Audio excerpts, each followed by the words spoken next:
Je vous invite à prendre une petite cuillère et à goûter et à me faire parvenir vos remarques également.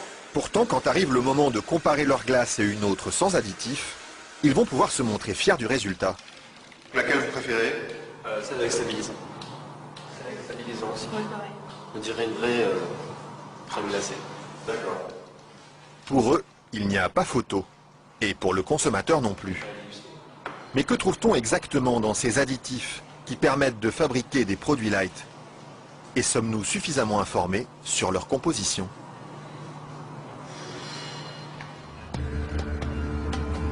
C'est à Vilvoorde, à quelques kilomètres de Bruxelles, que nous sommes allés chercher les réponses. Au bout de cette zone industrielle se cache une usine très discrète, filiale d'un des plus grands groupes chimiques européens. On y fabrique l'un des additifs les plus utilisés par l'industrie, le E441, plus couramment appelé gélatine. Et le responsable commercial de l'usine, Michel Vandenberg, n'est pas peu fier de nous montrer tout ce qu'on arrive à fabriquer avec son produit miracle. Alors je vais vous montrer quelques exemples des principales applications de la gélatine.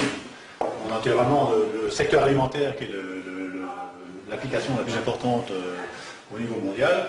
Alors, vous avez ici tous les produits gélifiés. Le premier marché pour lui, ce sont les bonbons. Mais on trouve aussi sa gélatine dans des gélules pharmaceutiques, des pellicules photo et même des shampoings. Il y en a partout de produits finalement. Ben, ce serait pas mal qu'il y en ait partout. Mais pour ça, il faut produire toujours plus. Alors ici, l'usine tourne à plein régime. Et la fameuse gélatine de Michel Vandenberg, la voici qui sort, tout au bout de la chaîne.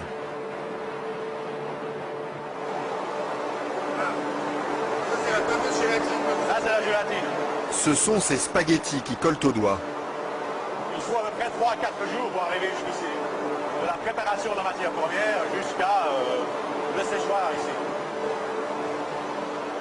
3 ou 4 jours de transformation dans les entrailles d'une usine où ces immenses cuves remplies d'acide et d'eau bouillante font régner une moiteur tropicale. Et au milieu de cette atmosphère étouffante, il y a un détail qui frappe le visiteur et qui pénètre jusque dans les locaux les plus protégés de l'usine. C'est pourquoi ça? Ah, c'est les odeurs. Ils sont mauvais les filles? D'accord, ça dépend. Une odeur âcre d'acide et de graisse brûlée qui flotte sur tout le site jusqu'à l'extérieur de l'usine. Et la raison de cette odeur, la voici. C'est la matière première avec laquelle on fabrique la gélatine.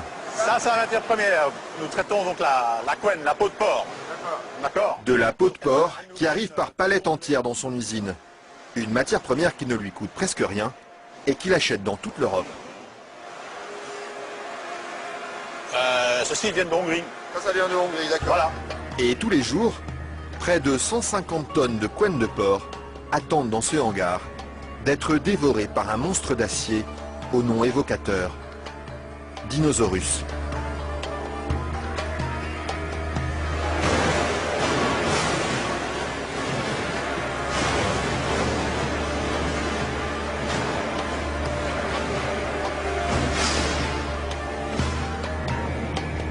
Grâce à cette matière première bon marché, Michel Vandenberg parvient à vendre sa gélatine à moins de 5 € le kilo. Un prix défiant toute concurrence qui lui ouvre sans cesse de nouveaux marchés. Et celui qui marche bien en ce moment, c'est justement le marché des produits light. Attendez, il ne faut pas filmer ça à 1 minute. Mais voilà, ceci, qui est un beurre allégé, 40%. Alors un fromage frais, 0% matière grasse.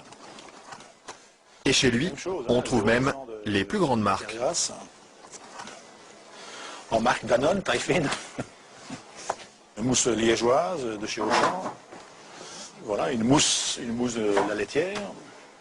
Alors un produit Weight Watcher, donc avec moins de matière grasse, donc pour stabiliser le produit, pour maintenir l'onctuosité des produits, on utilise la gélatine. Un produit que les industriels n'hésitent pas à utiliser en grande quantité. Le seul problème, c'est qu'ils oublient parfois de l'écrire sur les étiquettes. Quand on les regarde, on lit bien la mention gélatine, mais pas l'origine du produit.